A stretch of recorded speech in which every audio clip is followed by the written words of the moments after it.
So thank you for your time today. Thank you, And Sonia. yeah, it's wonderful to be able to speak with you. It's a gift to our creative audiences as well to be able to listen to you and sort of get inside your mind.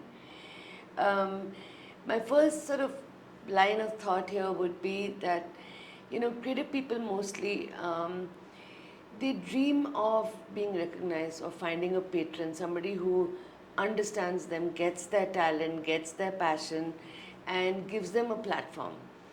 And as they wait for this, it's a bit like, this little this thing that you have outside, a little installation where this guy is sitting inside this cube. You know, they get kind of bounded and they get limited. Okay. So it's very interesting for me that someone like you, not only do you have a passion for the arts, but you managed to, or went ahead and you maybe saw this thing in your head and were able to galvanize resources, literally get the city and the community together to create a place like MAP and then gift it to the city. You were limitless, right? All of us can be limitless. So, how can young people be like that? But first and foremost, if I were to tell you that all constraints are gone, all limits are removed, um, what would be then your dream for MAP, your dream for art, your dream for the artistic community broadly? So I think we only put limits ourselves. There are no limits that anybody else puts on us. And frankly speaking, today, uh, even technology is limited by your imagination. So definitely when it comes to your own ability, a physical ability is one thing, but your mind can stretch beyond anything else. I honestly hadn't thought that this is what I was setting up to do when I began doing it. And as you go forward and you have little successes, it gives you the confidence to keep going and do bigger things. I mean, sometimes today when I'm doing things, I think they would be, I mean, if I had thought about this 5 years ago, I would have imagined how daft the idea was or how outlandish it is. But it doesn't seem like that anymore. So I think for any creative person, they should themselves remove the limits that they put on themselves. But are there dark moments? Are there dark moments in the journey and when you feel this won't happen? And are there really bright moments when it actually happens and you feel, wow, I did this? I There are mean, I both. personally feel like that when I walk into the design barn and I see, wow, I did this. So it's a sense of So there are dark fulfillment. moments, Yeah. there are bright moments, there are real moments, and there are moments you know that you're being stupid and foolish. And it's, if you can recognize each one of them, that would propel you further. Ultimately, no moment remains forever. That's beautiful, yes. So time moves on, life moves on.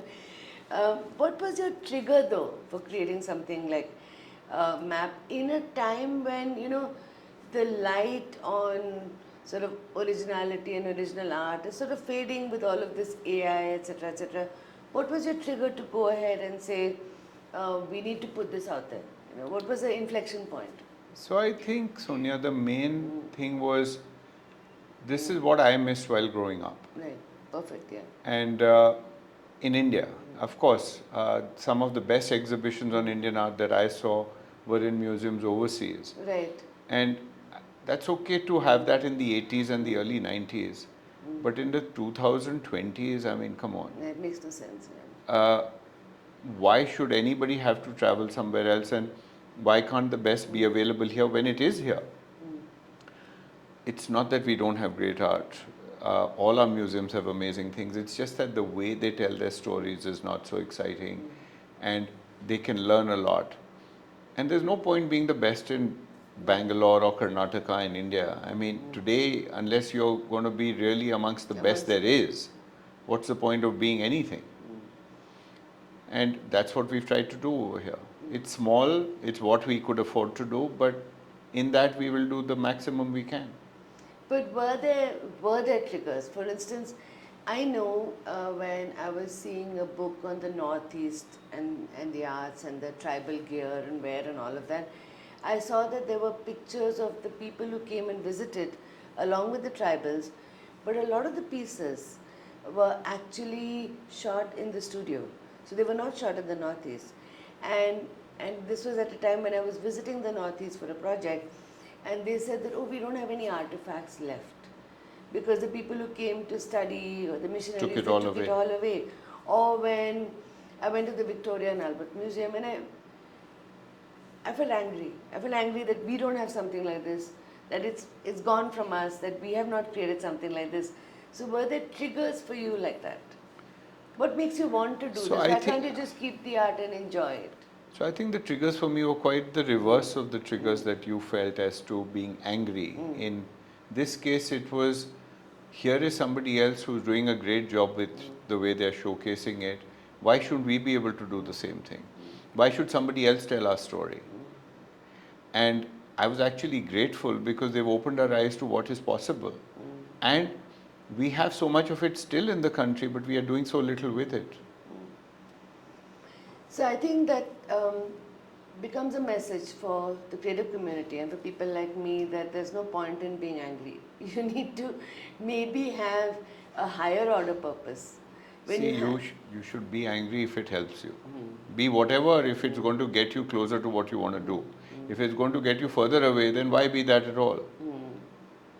So yeah, so basically to find a higher order purpose and not be angry, and maybe that allows you to kind of sort of skip through the challenges and then maybe jump ahead and be limitless and find your passion. So what would be three mindsets, just three kind of ways of thinking, ways of being that you would like to suggest to creative folks out there?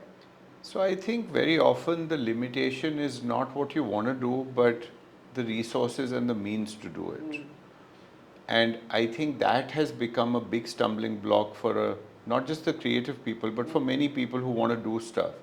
That they have the interest, they have the passion, they have the ability, but they don't know how to put those three things together along with the resources, which is what they're lacking in, or the connections, or the land, or the building, or infrastructure.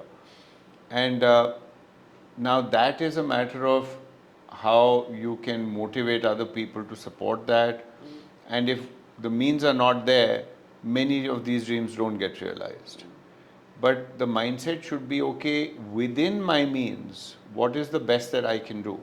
And how can I then even have it in a manner that can scale or grow? Because, I mean, even when you start building a small company, Right. you build it with the idea that tomorrow it's going to grow. Right. It doesn't start with that same scale. So why should anything else also? So build within your means is one. And do the best that you can, always. Do the best that you can, but if that's not enough, then what do I do next? How do I scale it? How did you scale this to include so many people? So I think here it didn't happen on day one. It started small. It was a very singular battle to begin with, and it was lonely. Uh, I had this foolish thought that if you're doing something good, there would be a line of people waiting to help you do it. Nobody is interested in what's inside your head and what you want to do. But it's good to have foolish thoughts. Absolutely, because if you were sensible enough, maybe a lot of these foolish things would have never happened. And it's only later on that you realize how far you've come and what a journey that you've Yes. traversed. It's because you always think that the road is short. That's why you embark on it. If you think it's so long, and I don't even know where the end is, even today, it can be pretty arduous. So, do the best that you can, always do the best that you can, and within the means that you have. Initially, there was very little support. If you And realize, yet, if I may, because I did see the journey from afar and I hugely admire it.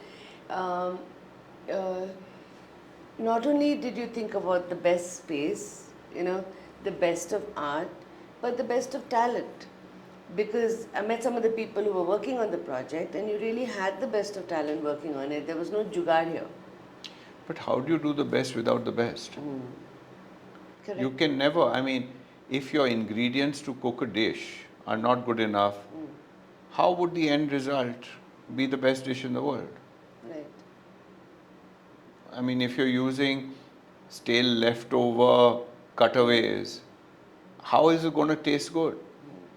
So So finessing is also important. I think every aspect is important. Of course, Because you even if you might, work with constraints, you must work to finesse things, right? and you would look at what are the most important ingredients and never compromise on those. Right. And when you can, you won't compromise on anything. But that's how we did it. So initially, something which was total news to me was the least funded area in the country is the arts. Interesting. And arts is also not considered um, a common man's need. Therefore, CSR won't even think of the arts as something to support. It's roti, kapda or makan, it is healthcare, it's education, No, it's also feminine engineering. hygiene. It's also engineering. We don't Sure. much care for the humanities in any case. So what I'm saying, and the arts is considered a luxury. So why should we support that? Um, I think the pandemic really helped in that because we realized the importance of the arts when we had nothing else to do and when death was staring us all in the face. And it was the arts that really kept us alive and took us through this entire journey of uncertainty. And that's what bonded humanity together. So I think that was a big boon. It came at the right time for us, where people started seeing the difference that the arts makes. Even then, we are talking about maybe 13, 14, 15 years since the CSR Act has been in force. It is less than 1% that goes to the arts. It's still the lowest in the entire pecking order. So then we need work at the policy level as well. So maybe that's something that since you've Yeah. demonstrated success already. But you know, it's not that the other things that they support are less important. The point is, in India, there are so many needs that Correct. in the hierarchy of The things, pecking order, yeah. naturally comes a lot lower. Right. So it was also seeing, we did two things. One is, we didn't want to accept support from just anyone. We were very careful in the kind of support we would receive and the quality of support we would receive. So we went out inviting people to help us, and we did not take money from everybody who was willing to give us money. There were some people who approached us who we could not take monies from because either we thought we would be questioned as to the source of that money, Ethics of it. or the ethics of it, and we didn't want complications beyond what we've already had, or even what is the motivation for them giving that money. And there is money and there is money. There's money which So is there personal will to support the arts? from the people today, Yeah. I think people would support anything that is done well, and if you can demonstrate the need and the use for it and how it's impacting the community. The good part is the arts have had a certain kind of or culture in the arts and knowledge about it. It's been a brilliant last 5-6 years. There's a lot of interest. You find so many new initiatives, small, big, Yes. of all kinds. And turn back the clock 5 years before, and you had to struggle to find things. So where do you see this taking us 5 years hence? It's going to happen mostly privately, I feel. If you're saying that there is not I so agree, much and it's fine. government support. The government has got A other few things years to hence, do. yeah. And when the government sees that it is as important as they need to make it, it will become, and it'll start getting the attention and the money that it deserves. We should do it because we feel for it and not wait for anybody else. I think India is well poised because how we are even economically is helping the case. Right. And if you look historically in so many other countries, their art only started getting noticed when the country started doing well economically, they had a seat on the table, and these things mattered. And it first has to matter to people from that same country itself for the rest of the world to sit up and take notice. because there is a lot more money in India today than there used to be, because people appreciate what being Indian is, and they're investing in stuff that is Indian. That's why art has had a resurgence, and that's why the West is even looking at it. And I only feel that this is going to grow. So, given our art and craft heritage, possibly we have the potential for great success, economically, given the creative economy and, this entire creative ecosystem that is getting created all over the world. So, but as far as the individual artist is concerned, they still have this tendency to be stuck in their own head a little bit, sort of self-constrained. And yesterday I was at a session where Sadhguru was speaking, and he was talking about our brain being the biggest challenge that, and I think creative people's brain is an even greater challenge because they want to do everything just right or not at all, and that kind of stops them. Is there any one very important message that you think that they need to hear from you given your journey? I have no message for anyone. I have no words of wisdom. I can only say what little I've done. Don't be your own bottleneck and constraint. And at the end of the day, we are all stuck in our head. And the world exists only inside our head. So if we get out of our head, where will we go? It's just that how do we expand our head to a level that we can absorb a lot more, do other things with it. And I think learning, just going there, getting exposed, seeing what's happening, it changes the way we look at things. Because, and it's not about information, it's about experience, it's just about exposure. So learning should never stop.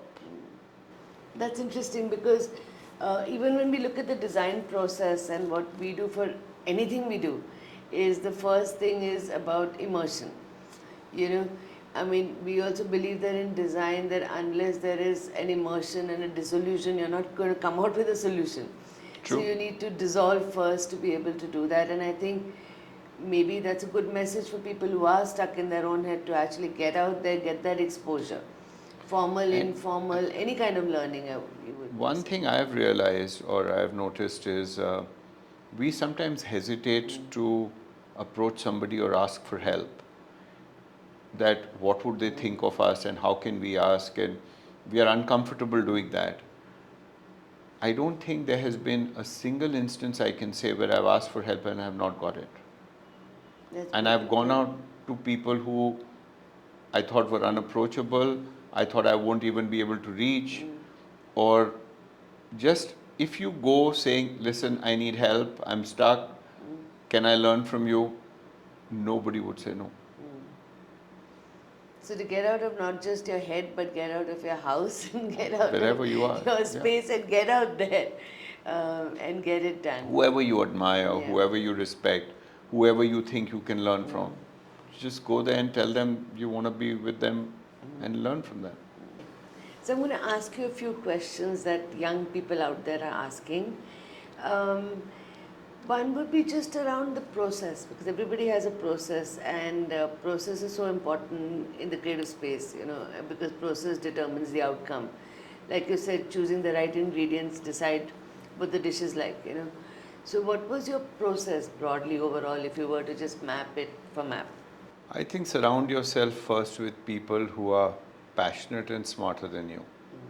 At least look at those qualities or parts where you are missing something or lacking something, and look for those who bring in that experience or expertise that you don't have, so that it's not echoing more of the same thing, but it's looking at it from every side and doing a much better job than you would be able to do. That would be the first thing. Okay. Then the quality of the work that you're going to do is going to be determined by the quality of the effort being put in and the quality of the people that you're going to get. We had a great team to start with. They believed in the idea. It seemed very ambitious and stupid when we began, but they knew that we are doing something which has not been done before. There was a feeling of some magic happening over here. And you've just got to trust that when you're on the right path, everything else will connive to make you proceed and progress, which is what happened over here. So I think faith also plays a huge role.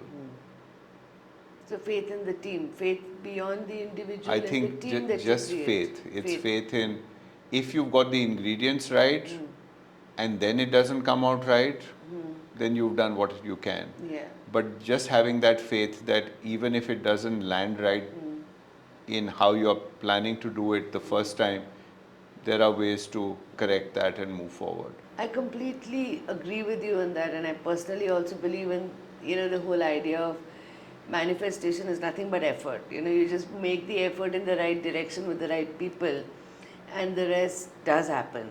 And if I look at it now in today's day and age, I mean there is so much interest in the Indian arts and craft traditions, and we are such a rich source. And digitally, therefore, our reach could be much more. So, yes, the physical experience is important, but how are you leveraging, or how do you think that the art and the creative communities can leverage digital technologies and not sort of think of maybe AI as the enemy and the digital as something that kind of takes away some of their power? But to embrace the power of digital, how might they look at doing that? So I can tell you with personal experience at MAP, we could barely spell technology. But COVID thrust us to even do a digital opening because we had announced the opening before COVID happened. I remember that, and yeah. we had to keep our word. And everybody laughed. They said, how would you even do an opening when the whole world is shut down and who's going to come and the building's not ready? And we said, no, we'll do it digitally. We didn't know what it meant, but we went ahead and did it. We were the first museum to open digitally. And the kind of experience we did was not just people coming and giving a talk, but we actually made people walk through our building. And as if they are virtually visiting the entire museum, Wow. where we had the lamps flickering and the That's flowers. a beautiful touch, yeah. And we didn't Tell us about think the we could lamps do it. flickering digitally. It's a very So- clever No, piece of work. so what had happened was there was a friend of mine who I was speaking to about doing the digital opening, and he asked me this question which actually stopped me in my tracks. And he said, have you ever made a digital memory? And I said, what do you mean? He said, how many Teams and Zoom meetings have you had? I said, hundreds. And he said, unless you made notes, what do you remember of a meeting? I said, nothing. And he said, is this how you want the MAP opening to be remembered? So I said, no. So he said, but then how are you doing it differently? So I said, what choice do I have? And he said, you need to take them through a visit of the building. I said, but the building is not ready. So he said, you complete it digitally. And I said, what does that look like and what would it mean and how do you... So when he showed me that you are being limited by your imagination and technology can make that happen, we then got a filmmaker involved, and he asked me another question, and he says, what do you see when you go to an art opening? I said, I see the heads of people. I don't see any art. He said, why? I said, because it's so crowded. So he said, do you just want to see people at the MAP opening or do you want them to see art? And I said, I want them to see both. He said, but on the screen to show both, which, because everybody is only viewing it remotely from wherever they are, you have to choose what you want them to see. So I said, okay, I want them to see art. And he said, so then let's show them the art. But I said, it'll be so boring if there are no people. And he said, you'll hear the people, but you won't see them. Let's make it full of people, but except that you don't see them, but you hear them. You see the art and you hear the people. And I said, how would that work? And it's okay to do that for a bit, but to do that for an hour long, I said, show me 2 minutes first. And you could hear the laughing, you could hear the glasses, you can hear the silk of the sari, the bangles clinking, them clapping, but you can't see them. And it's brilliant because you feel you're in the crowd, but you're only seeing the art. Nice. And what technology allowed So us to do sensorial. Huh. was, if we had done this as a physical opening, we would have had a few hundred people in the building which would have enjoyed it. We had 30,000 people who Wow. saw it online. How did you invite 30,000 people? I'm trying to figure out creative hacks for So our it was audience. fairly simple. Everybody was sitting at home not knowing what to do at that time because the world was in a very different place. Everybody was bored out of their skull. And we had a fairly long list of people who'd supported us and even the list that we had done. In this were many corporates who we asked that why don't you invite all your employees? And there were many corporates who had more than 100,000 people. And many, we started marketing it beforehand, saying that this is what's going to happen. And we asked people to invite their friends also. And we didn't know 30,000 people, but that's the kind of That numbers we became, got. yeah. And that's what taught us that Yeah, technology yeah. can do much more than you imagine it can. And that's when we learned how to spell technology and do stuff around technology. And the digital diya. Yeah. The digital diya is something you can patent and give it everywhere. Oh, you for mean every that's opening, the yes. physical digital diya? Yeah, yeah. That's No, I such was a talking beautiful, about the diya we No, did I for know, our I know, digital but opening. that's beautiful. I think it can be used everywhere. It's a very clever touch. So that was a simple, and it was actually out of necessity. Everything at MAP has been done because we were between a rock and a hard place, so we had to find the solution. I'll just tell you, give you a background of why I think it's really interesting is because, for instance, we work with Tanera and on a lot of their branding and communication stuff.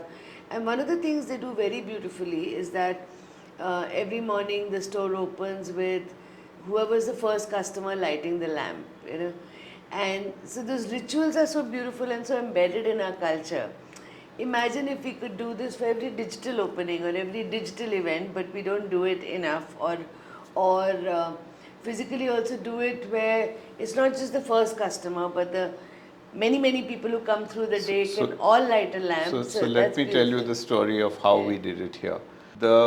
When the physical opening of the building was, we said, who's going to be our chief guest?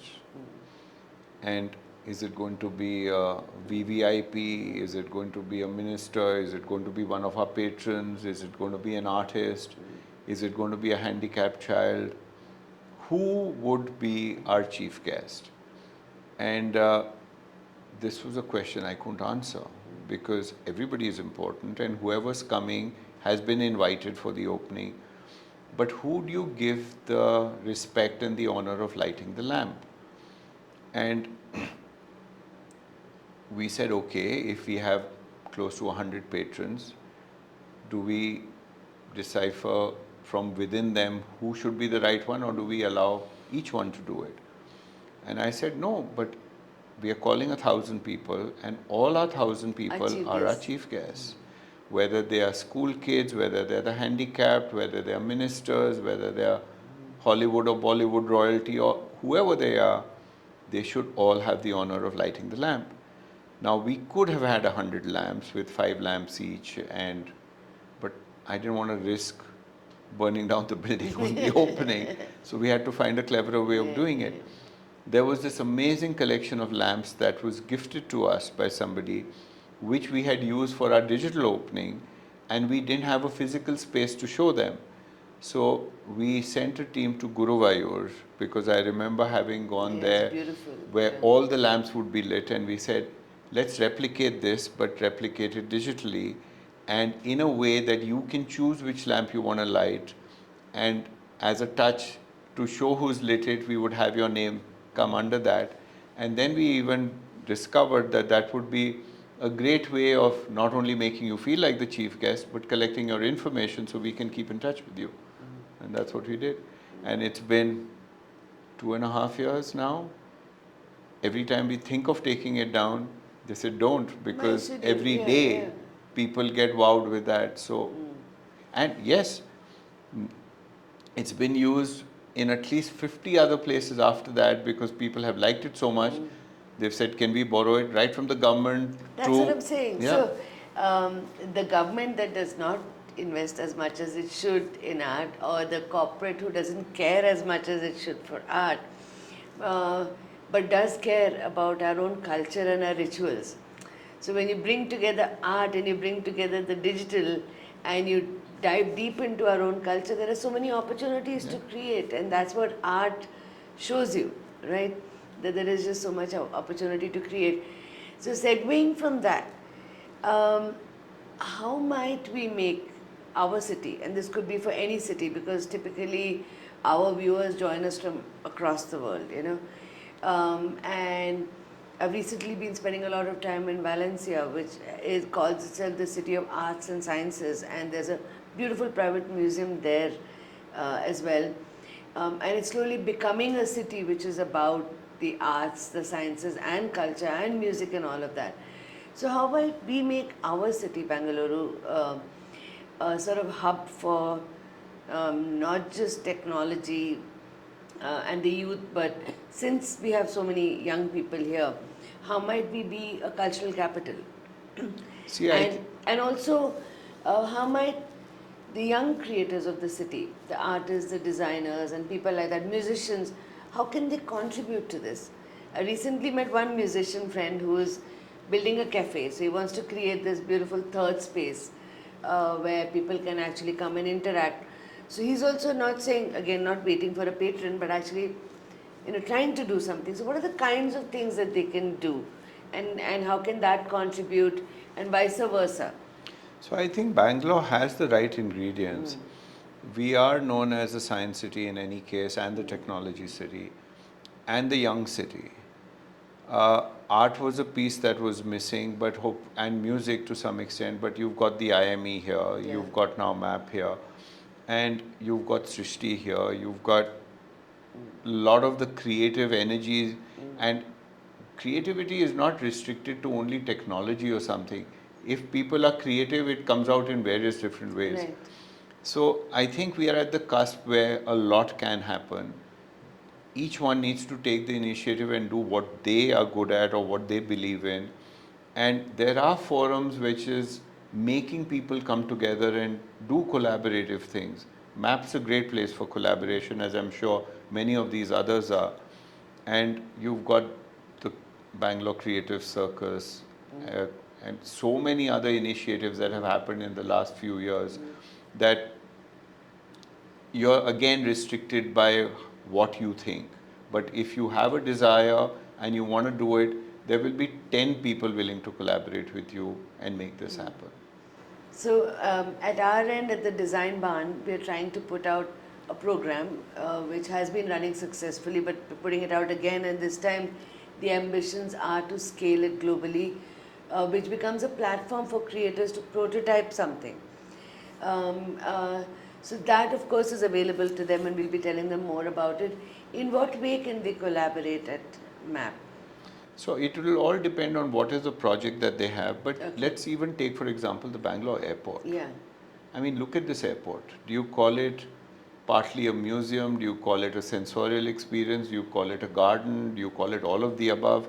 But it's not only functioning as an airport, it's functioning as so many other things. Right. So why can't we do this across the institutions in the city? And it's again, it takes one person to change something. Right. We have all kinds of programs happening at MAP. In fact, in a year we must be having close to 300-400 public programs. Many of these are collaborative. Many of these are not even what have started as an idea with us, but has been somebody else's idea that's come. So I'm not the most experienced person on my team to speak to for this, but we have an entire public programming team. We have Nice. a team that does workshops and stuff. So all these ideas are welcome.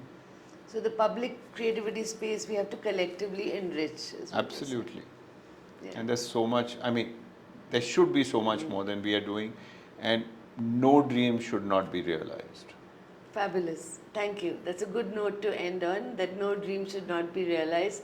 And we're going to keep coming back to you And we're going to bring the creators who join Well, our let's do program that to and you let's work let's- closely together Yes, to actually put into practice what we are talking about. yes. Thank you. Thank you. you.